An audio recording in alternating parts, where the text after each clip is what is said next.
Hello everyone, welcome back to code with NM. आज की video में हम देखने वाले हैं कुछ बेसिक एल्गोरिदम्स के क्वेश्चन जो आपको इंटरव्यू में ट्रिकी पोजीशन में डाल सकते हैं। तो आइए कोड देखते हैं। और मैं पहले बहुत ही बेसिक एल्गोरिदम से स्टार्ट कर रहा हूं, जिसे हम लोग लीनियर सर्च भी कहते हैं। उसमें मैं आपको काफ़ी छोटे छोटे ट्रिकी चीज़ें बताऊंगा जो शायद आपको ऑलरेडी पता भी होंगी। नहीं पता होंगी तो आप एक बार देख लीजिए। उसके बाद हम लोग उन क्वेश्चंस पे जाएंगे जो काफ़ी सच में ट्रिकी हैं। तो पहला चीज़ ये है कि बहुत लोग को कन्फ्यूजन होता है कि आर्ग्यूमेंट्स क्या होते हैं, पैरामीटर्स क्या होते हैं। तो जो हम लोग फंक्शन डिफाइन करते हैं, जैसे यहाँ पे आप एक देख सकते हैं, ये एक फंक्शन है लीनियर सर्च करके। पाइथन में डेफ कीवर्ड हम लोग यूज़ करते हैं फंक्शन के लिए। ये जो मैंने ब्रैकेट के अंदर लिखा है ये पैरामीटर्स हैं, इन्हें हम लोग पैरामीटर्स कहते हैं। और इन पैरामीटर्स के जहाँ से वैल्यू पास होती है, फॉर एग्जांपल आप देख सकते हैं ARR, ये वैल्यू और ये n, ये तीनों एक सर्टन वैल्यू होल्ड कर रहे हैं। और मैं इस फंक्शन को यहाँ पे कॉल कर रहा हूँ एक RES मतलब रिजल्ट करके वेरिएबल पे। फिर क्या होगा, ये ARR का वैल्यू यहाँ से जाएगा, n का वैल्यू यहाँ से जाएगा, और ये जो वैल्यू है वो 10 यहाँ से जाएगा।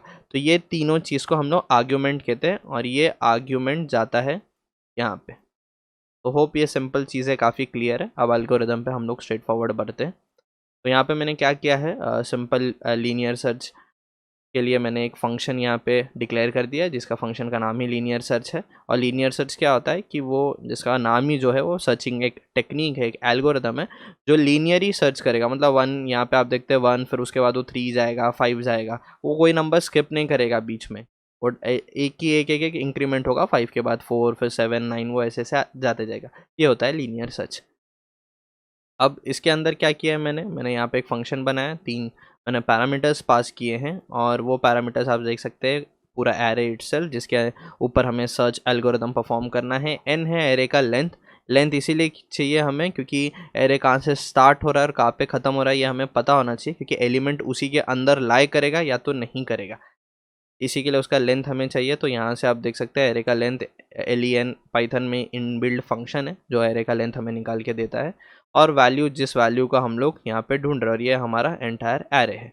फिर यहाँ पे मैंने क्या किया है, फॉर आई इन रेंज। तो फॉर लूप पाइथन में ऐसा ही होता है, 0 से स्टार्ट करें, बिकॉज एरे है, इंडेक्सिंग हमेशा 0 से स्टार्ट होती है और n तक जा रहा है, मतलब उसके लेंथ तक जा रहा है। तो यहाँ पे आप देख सकते हैं कि ये 0th वैल्यू है, ये फर्स्ट, ये सेकेंड वैल्यू है, ये थर्ड, फोर्थ और फिफ्थ। तो इसका लेंथ कितना होगा एरे का? अगर आप 0 को कंसीडर करके बोलेंगे तो 6, और नहीं करेंगे तो 5। फिर यहाँ पे if ARR of I is equals to value, ARR of I क्या है हमारा, 0 है इनिशियली। तो यहाँ पे ARR ऑफ आई, ये जो आप देख रहे हैं ARR ऑफ आई मतलब ARR ऑफ 0, ARR ऑफ 0 का वैल्यू क्या है 1, इस इक्वल्स टू वैल्यू, हमारा वैल्यू क्या है 10। तो ये आपको अगर सही लग रहा है, ये तो सही है नहीं, ऑब्वियसली ये तो सही नहीं है, तो वो रिटर्न आई नहीं करेगा। और फिर से आई इंक्रीमेंट होगा और आई का वैल्यू 0 से 1 हो जाएगा। इधर 1/3 है, फिर नेक्स्ट चेक करेगा 3 इज इक्वल्स टू 10, ऑब्वियसली ये भी सही नहीं है। ऐसे 5, 4, 7, 9 तक जाएगा, 9 इज इक्वल्स टू 10, ये तीनों ही सही नहीं है। तो जब वो पूरा ये फॉर लूप परफॉर्म कर लेगा और इफ़ भी पूरा परफॉर्म कर लेगा, तो वो क्या कर देगा, रिटर्न -1। अब रिटर्न -1 मैंने क्यों करा है, क्योंकि ये जो वैल्यू 10 है हमारे इसके अंदर एरे में लाई ही नहीं करता है, ही नहीं, आपको कहीं भी दिख रहा है नहीं। तो यहाँ पे मैंने क्या करा है, पहले तो मैंने जैसे कहा कि RES मतलब एक वेरिएबल लिया रिजल्ट करके, मैंने उस पर एक फंक्शन कॉल कर दिया, हमारा फंक्शन। उसके बाद रिजल्ट में यहाँ से क्या रिटर्न होगा, -1, बिकॉज ये 10 यहाँ पे लाए नहीं करता। तो मैंने यहाँ पे किया है कि if RES is equals to -1, यहाँ पे मैं चेक कर रहा हूँ कि अगर हमारा रिजल्ट -1 के इक्वल है, तो ऑब्वियसली हमारे इस कंडीशन में -1 इज इक्वल्स टू -1, तो प्रिंट करा दो एलिमेंट नॉट फाउंड। अगर ये -1 नहीं होता तो मतलब वैल्यू लाई करता, वैल्यू लाई करता तो देखते हैं कोई एक वैल्यू हम लोग सर्टन वैल्यू सिलेक्ट कर लेते हैं और उसको लाई कराते हैं। फॉर एन एग्जाम्पल मैं इस 10 को चेंज करके 5 कर देता हूँ। अब देखते हैं कि क्या रिजल्ट आता है। तो वापस वो सेम, यहाँ पे अब वैल्यू 5 हो गया, वापस सब कुछ सेम होगा। ये वापस 0, 1, 2, 3, 4, 5 जाएगा। तो ये 0 पे चेक करेगा, ARR of 0 is 1 is equals to 5, तो ये रॉन्ग है। फिर वो क्या करेगा, ARR ऑफ 1 मतलब आई इंक्रीमेंट होगा तो ARR ऑफ 1 हो जाएगा। ARR ऑफ 1 का वैल्यू क्या है, यहाँ पे 3 है, तो यहाँ पे 3 इज़ नॉट इक्वल्स टू 5 है, ये भी ट्रू नहीं है। नेक्स्ट क्या होगा, फिर से इंक्रीमेंट होगा, आई का वैल्यू 2 होगा, और फिर 5 आएगा एंड 5 इज़ इक्वल्स टू 5, ये ट्रू है, ये कंडीशन ट्रू है। तो वो क्या करेगा, यहाँ पे हमने कहा है रिटर्न आई कर दे। तो 5 रिटर्न नहीं करेगा, ऑब्वियसली आपको आई का वैल्यू रिटर्न करना। आई 0 था, फिर 1 हुआ 2, तो आई का वैल्यू 2 है, फिर वो यहाँ पे आएगा, इसमें 2 स्टोर हो जाएगा, इसके अंदर 2 स्टोर होगा। तो ये वाला कंडीशन तो एग्जीक्यूट नहीं होगा क्योंकि 2 इज़ नॉट इक्वल्स टू -1। तो क्या करेगा, एल्स वाला पार्ट प्रिंट करेगा, एलिमेंट फाउंड एट इंडेक्स, और RES में क्या वैल्यू स्टोर है 2, तो यहाँ पे 2 आ जाएगा। अब ऑब्वियसली हम लोग वैल्यू रिटर्न नहीं करा रहे क्योंकि एरे है, हम उसका पोजीशन को हम लोग यहाँ पे इंडेक्स कहते हैं एरे में, तो उसका इंडेक्स को रिटर्न करा रहे हैं। आइए देखते हैं जो हम लोग ने ड्राई रन किया है, देखते हैं कि 5 2 पे मिल रहा है कि हमें नहीं मिल रहा है। एग्जीक्यूट करके देखते हैं। तो आप देख सकते हैं element found at index 2 right they रहा है। अब 10 वाला देखते हैं, एलिमेंट नॉट फाउंड आना चाहिए। तो आप देख सकते हैं एलिमेंट नॉट फाउंड। दूसरा जो सर्च टेक्निक है वो बाइनरी सर्च है, और पहले देखते हैं कि बाइनरी सर्च होता क्या है, फिर बाइनरी सर्च में ही ट्रिकी पोजीशन में आपको डाला जा सकता है। एक ही बाइनरी पोजीशन को दो अलग तरीके से इंटरव्यूअर आपको पूछ सकते हैं। तो पहले देखते हैं बाइनरी सर्च क्या है। यहाँ पे आप देख सकते हैं एक एरे है 0 to 6, उसकी इंडेक्सिंग की गई है 11 17 18 45, वो सब उसके वैल्यूज़ हैं। और हमें क्या सर्च करना है, 50 वैल्यू को सर्च करना है कि हमारे उसमें लाई करता है कि नहीं एरे में। इफ़ करता है तो कौन से पोजीशन पे, मतलब उसका इंडेक्स रिटर्न करना है। तो बाइनरी सर्च काम करता है, पहले लो हमें फाइंड करना रहता है, फिर हमें हाई फाइंड करना रहता है, और मिड कैलकुलेट करना रहता है। तो लो मीन्स जो फर्स्ट वैल्यू होगा, तो फर्स्ट वैल्यू जो इंडेक्स का होगा वो ऑब्वियसली हमेशा एरे है तो 0 ही होगा। और जो लास्ट है, तो यहाँ पे आप देख सकते हैं कि 6 है। तो ये कैसे फाइंड आउट करेंगे, length of the array, obviously length of the array जो होगा वो लास्ट ही होगा, लास्ट इंडेक्स होगा। मिड कैसे कैलकुलेट करना है, लो प्लस हाई डिवाइड बाई 2, तो 0 + 6 डिवाइड बाई 2 3 आएगा। तो आप देख सकते हैं कि यहाँ पे लो आपका 0 है, यहाँ पे आप हाई देख सकते हैं 6, और हमारे कैलकुलेशन के हिसाब से जो आ रहा है मिड, यहाँ पे 3 आ रहा है। अब हमें ये चेक करना है कि जो हमें 50th वैल्यू जो ढूंढना है वो कौन से साइड लाई कर रहा है, मिड के लेफ्ट हैंड साइड पे लाई करता है कि राइट हैंड साइड पे। अब हमारा जो 50 है वो राइट हैंड साइड पे, यहाँ पे आप देख सकते हैं लाई कर रहा है। तो हमारा फिर से लो हाई और मिड इस बार चेंज हो जाएगा। तो यहाँ पे आप देख सकते हैं कि लो 4, यहाँ पे 4 हो गया, पहले लो क्या था 0, और मिड क्या था 3। तो इसका फॉर्मूला ऐसे है कि इफ़ वो राइट हैंड साइड लाई करता है हमारा वैल्यू, तो लो का वैल्यू होगा मिड +1। तो मिड 3 था, मिड +1 4 होता है, तो लो हमारा 4 हो गया। आई सेम का सेम ही रहेगा 6, दोनों को ऐड करके डिवाइड बाय 2 करेंगे तो नया मिड मिल जाएगा, और मिड 5 है। अब वापस मिड के रेफरेंस से हम लोग 50 को चेक करेंगे। तो 50 71 से कम है कि ज़्यादा है, तो ऑब्वियसली कम है, तो वो लेफ्ट हैंड साइड लाई करेगा, और राइट हैंड साइड हम लोग कुछ लेना देना नहीं है। वो वाला साइड, अगर वो अभी एक आपको एक ही दिख रहा है 95, समझो यहाँ पे n नंबर जो एलिमेंट है वो सब वो स्किप कर देगा, कि हमें पता है हमें अब कितने में ढूंढना है, इतने में ही, इतने रीजन में ही ढूंढना है। ऑब्वियसली 45 से बड़ा है और 71 से छोटा है, तो हम लोग को वो एलिमेंट मिल गया है। तो नेक्स्ट हम लोग क्या करेंगे, वापस लो कैलकुलेट करेंगे, और लो क्या होगा इस बार, उतना का उतना ही होगा, क्योंकि हमें इस बार m से लेफ्ट हैंड साइड मिला है। पहले क्या मिला था, राइट हैंड साइड मिला था, तो हमने क्या किया था, +1 किया था मिड में। अब लो वैसा ही रहेगा, और हाई में चेंजेस होगा। तो हाई में चेंजेस करने के लिए m-1 होता है, तो m हमारा यहाँ 5 है, -1 मतलब 4, तो वही यहाँ पे लिखा गया है l = 4 और m = 4। तो यहाँ पे ही हमारा एलिमेंट हमें मिल जाएगा, क्योंकि वो मिड हाई सब वही जगह पे आपको मिल रहा है। यहाँ पे आपको m4 कैसे मिला, बिकॉज मैंने क्या कहा कि हाई का वैल्यू क्या होगा, m-1 होगा। m-1 क्या था, 5 था, 5 - 1 4 होता है, तो h4 है।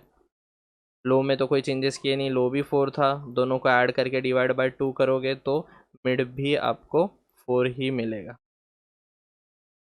यहाँ पे तीनों लो मिड और आपका हाई सब यहीं लाई कर रहा है, और हमारा एलिमेंट यही है। यहाँ से क्या पोजीशन रिटर्न हो जाएगा, वो पोजीशन रिटर्न हो जाएगा। इसे और थोड़ा डेप्थ में हम लोग कोड में देखते हैं, तो आपको समझ जाएगा कि कब +1 करना है, कब -1 करना है, मैं और आपको डेप्थ में समझा दूंगा। आइए कोड देखते हैं।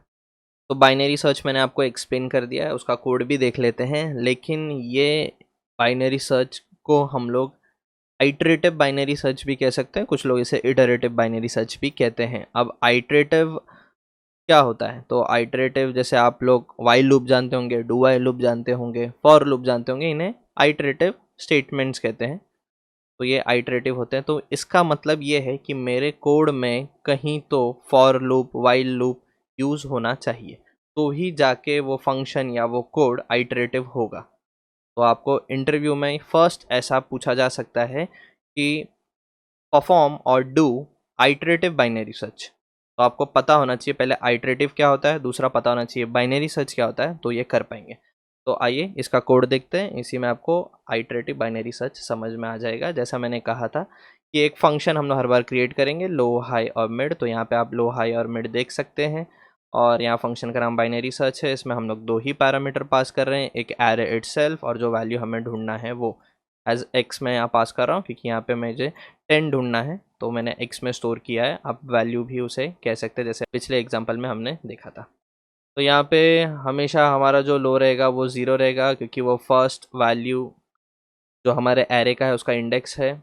और जो हाई होगा वो लेंथ ऑफ एरे -1। तो इस एग्जाम्पल में हमारा जो हाई होगा वो 4 होगा, बिकॉज आप देखेंगे तो यहाँ पे मैंने 5 एलिमेंट लिए हैं और 5 एलिमेंट यहाँ पे -1, मतलब 5 - 1 4 होगा। मिड कैलकुलेट करेंगे। मिड कैसे कैलकुलेट करना है? तो यहाँ पे आप देख सकते हैं while low is less than equals to high, तो ये हर बार ट्रू ही होने वाला है। हमारा लो हमेशा हाई से छोटा ही होगा, तो क्या करेगा? Mid equals to high plus low. अभी यहाँ पे आप देख रहे हैं कि मैंने डबल डिवीजन यूज़ किया है, तो ये मैं आपको थोड़ी देर में एक्सप्लेन करता हूँ कि क्यों मैंने ऐसा किया है। हम लोग फिलहाल उसे सिंगल डिवीजन कंसिडर करके 2 से डिवाइड करते हैं। 0 + 4 इज़ 4 डिवाइड बाई 2, तो मिड का जो वैल्यू आएगा वो मिड इक्वल्स टू 2। अब पहले कंडीशन में जाएगा, if A R R of mid is less than X. A R of mid मतलब A R R of 2, A R R of 2 is less than X. जो हम लोग ढूंढ रहे हैं वो 10 है। तो अब चेक करते हैं ए आर आर ऑफ 2 का वैल्यू क्या है। तो ये 0 हुआ, 1, फिलहाल एक बार लिख देता हूँ, बाद में आप खुद ही समझ सकते हैं। तो यहाँ पे 2 के वैल्यू पे क्या है? 4। तो 4 इज लेस देन 10। ये ट्रू है कि नहीं है? ऑब्वियसली ट्रू है, 4 10 से छोटा है। तो ये वाला जो कंडीशन आप देख रहे हैं, फर्स्ट वाला ही कंडीशन ट्रू हो गया। तो अब हमें क्या करना है? Low equals to mid plus 1। Low equals to mid plus 1 मतलब हमें राइट की तरफ जाना है, लेफ्ट का सारा चीज़ें इग्नोर करनी है। लेफ्ट का सारा चीज़ें मतलब ये साइड, मतलब ये तीनों को इग्नोर करना है, क्योंकि वहाँ पे हमारा एलिमेंट लाए करता ही नहीं है, तो वहाँ पे टाइम वेस्ट करके मतलब नहीं है। हमारा एलिमेंट अब कहाँ मिलेगा? हमें ये साइड मिलेगा। तो ये साइड जाने के लिए हम लोग को वापस नया लो, नया हाई ढूंढना है। तो नया लो क्या हो जाएगा? यहाँ पे हमें दिया ही है फॉर्मूला, मिड प्लस 1। तो मिड कितना था? 2 था। तो मिड प्लस 1 मतलब लो अब हो जाएगा 3। हाई तो हाई में कोई चेंजेस नहीं करना है, हाई तो वैसा ही रहेगा, 4 रहेगा। अब इन दोनों को ऐड करके डिवाइड बाय 2 करेंगे, तो 3 + 4 7, 7 डिवाइड बाय 2 आप बोलोगे 3.5। मैं कहूँगा कि मिड आएगा 3। अब ये मुझे 3 कैसे आया तो मैं आपको थोड़ी देर में एक्सप्लेन करता हूँ। तो अब क्या हो गया है कि मिड, अब यहाँ पे वो वापस चेक करेगा, वापस ये वाइल लूप है ना, तो वापस ये वाला स्टेटमेंट एग्जीक्यूट होगा। A R R of mid, A R of mid मतलब 3। तो 3 पे वैल्यू क्या है? यहाँ पे आप देख सकते हो 10 है। तो 10 इज लेस देन, हमारा x का वैल्यू क्या है? 10 ही है, ऑब्वियसली हमने यहाँ पे 10 डाला है। तो 10, ये स्टेटमेंट करेक्ट है, ये स्टेटमेंट करेक्ट नहीं है। कहाँ जाएगा? वो एलिफ पे जाएगा। A R R of mid मतलब 10 इज ग्रेटर देन x का वैल्यू क्या है? 10। तो ऑब्वियसली वो खुद से ग्रेटर भी नहीं हो सकता। तो जब वो खुद से छोटा नहीं है, ग्रेटर नहीं है, मतलब वो एलिमेंट मिड पे ही मिल गया। तो हम लोग क्या रिटर्न कर रहे हैं? मिड पे रिटर्न कर रहे हैं हम लोग, सॉरी मिड को रिटर्न कर रहे हैं। तो होप इतना आपको ये सिंपल कॉन्सेप्ट समझा है। हम लोग ने मिड रिटर्न किया, यहाँ रिजल्ट पे मैंने फंक्शन कॉल किया, तो रिजल्ट में आके जो वैल्यू है मिड का स्टोर हो जाएगा, वो 3 था। तो यहाँ पे मैंने थोड़ा अलग स्टेटमेंट लिखा है कि if result is not equals to -1, तो हमारा रिजल्ट में 3 है and 3 is not equals to -1, ये ट्रू है, तो ये अलग प्रिंट कर देगा कि element is present at index 3। अब वो स्ट्रिंग रिजल्ट इसी के लिए मैंने किया है, क्योंकि जो हमारा रिजल्ट है वो 3 उसके अंदर स्टोर है एंड 3 इज़ एन इंटीजर। और आपको इंटरव्यू ये भी कह सकते हैं कि मुझे पूरा आंसर स्ट्रिंग में चाहिए, तो आप यहाँ से स्ट्रिंग प्रिंट करा दोगे और यहाँ पे कॉमा डायरेक्ट रिजल्ट लिखोगे, तो ये हाफ स्ट्रिंग होगा और वो एक इंटीजर वैल्यू होगा। और जब आप इसका टाइप चेक करने आपको कहा जाएगा, तो आप टाइप चेक करोगे तो फिर वो आपको वहाँ पे एरर देगा, बिकॉज वो पूरा एंटायर स्ट्रिंग नहीं है। तो पूरा एंटायर स्ट्रिंग प्रिंट कराने के लिए आपको str और उसे कन्वर्ट करना पड़ेगा स्ट्रिंग में। तो आप जब इसका टाइप चेक करोगे तो वो एक स्ट्रिंग होगा। ऐसे छोटे छोटे सवाल आपको पूछे जा सकते हैं इंटरव्यू में। ये ट्रिक्स हैं आपको फंसाने के लिए, ये देखने के लिए कि आपको कितना कोर नॉलेज है प्रोग्रामिंग का। आइए देखते हैं कि अब हमारा जो हमने ड्राई रन करके देखा है कि वैल्यू थर्ड इंडेक्स या थर्ड पोजीशन पे मिलता है कि नहीं। तो आप देख सकते हैं कि थर्ड पे ही मिल रहा है और होप आपको ये समझ गया होगा। सिंपल सा लॉजिक है, जो पूरा कॉन्सेप्ट है बाइनरी सर्च का वो काफ़ी सिंपल है। तो होप आपको बाइनरी सर्च समझा है। और आइटरेटिव बाइनरी सर्च तो बस आपको इसमें वाइल लूप यूज़ करना है या फॉर भी कर सकते हो, तो ये आइटरेटिव हो जाता है। अब दूसरा टाइप का बाइनरी सर्च क्या है, आप लोग ये सोच रहे होगे। तो दूसरा टाइप का होता है रिकर्सिव बाइनरी सर्च। और रिकर्सिव क्या होता है इसके नेक्स्ट वाले प्रोग्राम में हम देखते हैं। रिकर्सिव बाइनरी सर्च एल्गोरिदम देखने के पहले मैं आपको वो डबल डिवीजन का क्या एक्सप्लेनेशन है, क्यों हम लोग यूज़ करते हैं इस प्रोग्राम में, मैं वो आपको बता देता हूँ। पहले नॉर्मल डिवीजन देखेंगे 5/2। सबको इसका आंसर मालूम है कि 2.5 आएगा। और 5 डबल डिवाइड बाई 2, ये आंसर 2 ही देगा। ऐसा क्यों? क्योंकि एक मैथ्स का कॉन्सेप्ट है फ्लोर और सीलिंग करके, वो वैल्यूज़ कंसिडर करता है। फॉर एग्जांपल डबल जो डिवीजन आप सामने देख रहे हैं ये हमेशा फ्लोर वैल्यू कंसिडर, फ्लोर मतलब नीचे, नीचे होता है हमारा फ्लोर, तो नीचे का वैल्यू 2.5 में कम क्या है 2 है, तो इसी के लिए आपके सामने 2 आ रहा है। 2.5 में सीलिंग क्या होगा 3 होगा। तो अगर आपको सीलिंग का देखना है तो पहले मुझे एक मैट लाइब्रेरी इंपोर्ट करनी पड़ेगी और फिर मैट डॉट एक फंक्शन है, इसमें मैं 2.5 पास करता हूँ और इसका आंसर आप देखेंगे तो 3 आएगा। तो ये होता है सीलिंग वैल्यू और वो आप जो देख रहे हैं ये होता है फ्लोर वैल्यू। तो ये क्यों यूज़ करना है? क्योंकि एक बार हमारे यहाँ कंडीशन पे हमारा लो 3 हो गया था और हमारा हाई 4 हो गया था, तो 3 + 4 7 होता है। 7 डिवाइड बाई 2 आप करेंगे तो 3.5 होता है और 3.5 एरे का कोई इंडेक्स नहीं होता। इसी के लिए हमें हमेशा सीलिंग नहीं लेना है, फ्लोर वैल्यू लेना है। तो इसी के लिए वहाँ पे डबल डिवीजन को यूज़ किया गया है। आइए अब नेक्स्ट बाइनरी सर्च जो रिकर्सिव है वो देखते हैं। मोस्ट ऑफ द टाइम जो इंटरव्यू में अगर आपको कोई भी एल्गोरिदम करने कहा गया और आपने अगर बाइनरी सर्च सिलेक्ट किया है कि हाँ मुझे ये आता है, मैं ये करके आपको दिखा सकता हूँ, ऐसा इंटरव्यू को आपने कहा, तो इंटरव्यूअर आपको binary search recursive method use करके करने को कहेगा। रिकर्सिव का डेफिनेशन आप लोग यही कहते हैं कि हाँ a function calling itself again and again. ये डेफिनेशन आपने कॉलेज डेज में पढ़ा होगा और ये सही डेफिनेशन है पर अप्रोप्रिएट नहीं है। तो मैं थोड़ी देर में आपको अप्रोप्रिएट डेफिनेशन बताऊंगा। पहले देखते हैं कि ये अगेन एंड अगेन इटसेल्फ को कॉल कर रहा है कि नहीं। दूसरी बात इसमें ध्यान देना है कि आप इसमें while loop, do while loop या फॉर लूप यूज़ नहीं कर सकते। जैसे ही आपने ये चीज़ इसके अंदर यूज़ की वो रिकर्सिव नहीं हो जाएगा, वो आइटरेटिव हो जाएगा। तो ये पूरे कोड में आप ध्यान से देखिए, कहीं पे भी आपको वाइल, फॉर या डू वाइल कहीं दिख रहा है कि नहीं दिख रहा है। यहाँ पे फिर हमने क्या किया है, ये रहा हमने रिटर्न करा ये फंक्शन। तो ये पूरा एक एंटायर फंक्शन है जिसके अंदर ये खुद को ही कॉल कर रहा है, बार बार बार बार वो खुद को ही कॉल कर रहा है। यही आपने डेफिनेशन पढ़ा था और इसे ही कहते हैं बाइनरी सर्च इन रिकर्सिव।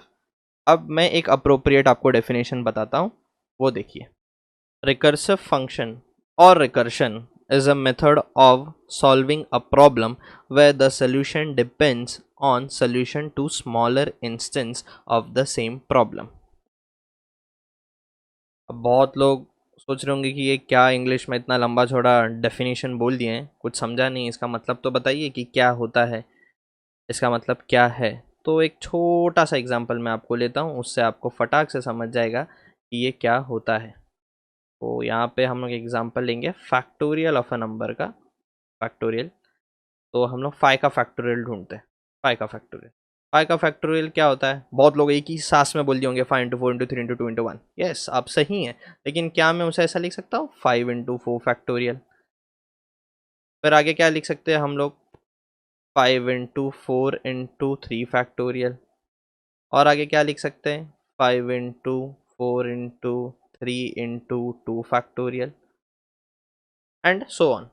ऐसा अगर कोई बड़ा नंबर होगा तो हम लोग आगे लिख सकते हैं। 10 फैक्टोरियल होता तो ये बहुत बड़ा लिखना पड़ता था। ठीक है, ये मैंने ऐसा क्यों ऐसे स्टेप्स में क्यों लिखा, क्योंकि जो डेफिनेशन है कि इसका हम लोग सोल्यूशन ढूंढने निकले थे, 5 फैक्टोरियल का सोल्यूशन ढूंढने निकले थे, तो हमारा प्रॉब्लम क्या है, 5 फैक्टोरियल हमारा प्रॉब्लम है, उसका सोल्यूशन हमें ढूंढना है। तो ये किस पे डिपेंड करता है, इसका सोल्यूशन किस पे डिपेंड करता है, 4 फैक्टोरियल के आंसर के ऊपर। 4 फैक्टोरियल का जो सोल्यूशन है उसका सोल्यूशन किस चीज़ के ऊपर डिपेंड कर रहा है, उसका सोल्यूशन जो डिपेंड कर रहा है वो 3 फैक्टोरियल के ऊपर डिपेंड कर रहा है। अब 3 फैक्टोरियल का जो सोल्यूशन है, मतलब जो आंसर है, वो किस पे डिपेंड कर रहा है, वो 2 फैक्टोरियल के आंसर के ऊपर डिपेंड कर रहा है। तो डेफिनेशन ये कहता है अ method of solving a problem. तो ये हमारा प्रॉब्लम था, इसको सॉल्विंग हमें जो सॉल्व करना था उसे कैसे हम लोग सॉल्व कर सकते हैं, वो डिपेंड करता है, क्या चीज़ पे डिपेंड करता है, solution to smaller instant of the same problem. तो ये उसका इंस्टेंट है, इंस्टेंट मतलब बाद वाला, 5 के बाद वाला 4 है, और इसके सोल्यूशन पे हमारा 5 का सोल्यूशन डिपेंड करता है, 4 का सोल्यूशन उसके स्मॉलर इंस्टेंट के सोल्यूशन पे डिपेंड करता है। I know it's very much confusing, पर आपको क्लियर हो गया होगा कि हाँ भाई 5 का आंसर डिपेंड करता है 4 पे, और वो उसी प्रॉब्लम का स्टेप है ना। ऑब्वियसली ये 5 इंटू 4 इंटू 3 इंटू 1 है, तो ये मैंने 4 फैक्टोरियल कोई नया प्रॉब्लम नहीं लेके आया, वो उसी के अंदर से निकला। तो 5 का जो आंसर है वो 4 पे डिपेंड करता है, 4 का 3 पे, 3 का 2 पे।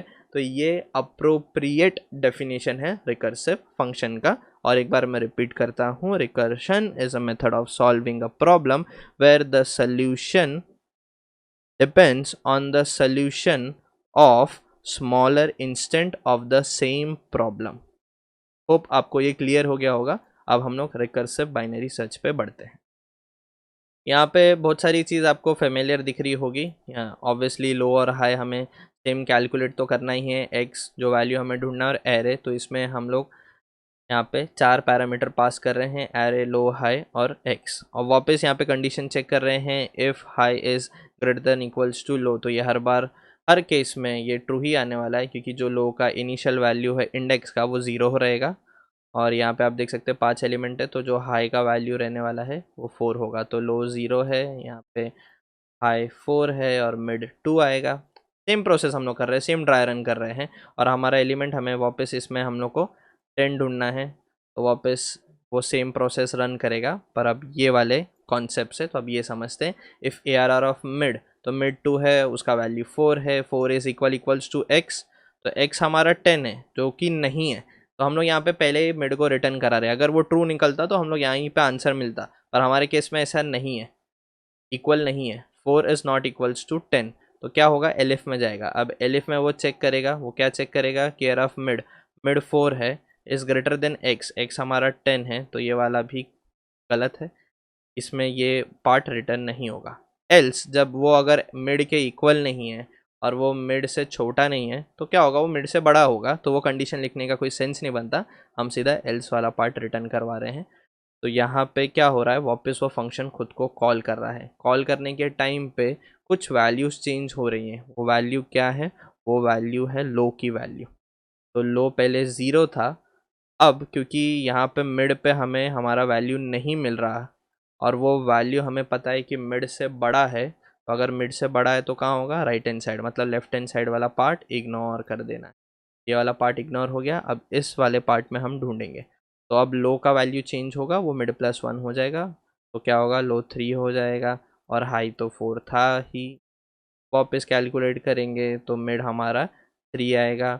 अब लो भी 3 है, मिड भी 3 है, और उसके ऊपर जो वैल्यू है वो 10 है, और हम जो वैल्यू ढूंढ रहे हैं वो भी 10 है। तो ऑब्वियसली ये फर्स्ट कंडीशन में ही मिल जाएगा, A R R of 3 is equals to 10, return mid कर देंगे हम लोग। रिटर्न मिड करके यहाँ पे वापस सेम होगा कि यहाँ पे रिजल्ट में 3 आएगा, वो मैंने सेम कंडीशन लिखा है कि नॉट इक्वल्स टू -1, तो हम उसे प्रिंट करा देंगे। वापस एक बार एग्जीक्यूट करके आपको दिखाई देता हूँ कि 3 आने वाला है। अगर एलिमेंट प्रेजेंट नहीं रहा, यहाँ पे मैंने 20 डाल दिया, तो ये सारा कंडीशन वो बार बार एग्जीक्यूट करके जब वो देख लेगा कि पूरे एरे में हमारा एलिमेंट लाइन नहीं करता, तो इसके बाहर वो आ जाएगा। ये पूरे एंटायर इफ़ आप देख रहे हैं इसके बाहर आएगा, एल्स में -1 को रिटर्न कर देगा। -1 इसके अंदर जाएगा, यहाँ पे आएगा -1 इज़ नॉट इक्वल्स टू -1, तो ये वाला कंडीशन सेटिस्फाई नहीं होता, क्योंकि इस बार हमने -1 को रिटर्न करवाया है। तो -1 इज़ इक्वल्स टू -1, तो यहाँ पे एल्स वाला पार्ट एग्जीक्यूट होगा, element is not present in the array print होगा। तो करके देखते हैं कि 20 तो प्रेजेंट है नहीं, तो वाला प्रिंट हो गया। होप आपको दोनों ही बाइनरी सर्च समझे हैं। बाइनरी सर्च तो काफ़ी इजी था, आप लोग पहले से ही जानते होंगे क्योंकि कॉलेज में आपने किया है। लेकिन आइटरेटिव बाइनरी सर्च और रिकर्सिव बाइनरी सर्च ये आपको पूछा जा सकता है। इफ़ आप फ्रेशर हैं और आप अभी इस समय जॉब पे अप्लाई कर रहे हैं, तो डेटा स्ट्रक्चर एंड एल्गोरिदम्स काफ़ी अच्छे से प्रिपेयर करिए, क्योंकि आप सिर्फ प्रिपेयर करके जाएंगे और आप सोचेंगे कि बस मैं अब तो पूरा इंटरव्यू बहुत ही अच्छे से दूंगा, तो ऐसे आपको क्वेश्चंस ट्रिकी पोजीशन में डाल देंगे, क्योंकि आपने अच्छे से प्रिपेयर करके गया पर उसका आपने बैक एंड फोर्थ भी अच्छे से नहीं देखा। तो ये था उसका बैक एंड फोर्थ। ये आप अच्छे से करके जाएंगे, इंटरव्यूअर आपको इन क्वेश्चंस में अब नहीं फंसा पाएंगे, क्योंकि अब आप काफ़ी अच्छे से प्रिपेयर हो गए हैं रिकर्सिव और आइटरेटिव बाइनरी सर्च के लिए। होप आपको ये वीडियो पसंद आए तो इसे लाइक करिए, कुछ नहीं समझा तो नीचे कमेंट करिए और जितना हो सके उतना इसे शेयर करिए। तब तक के लिए बाय।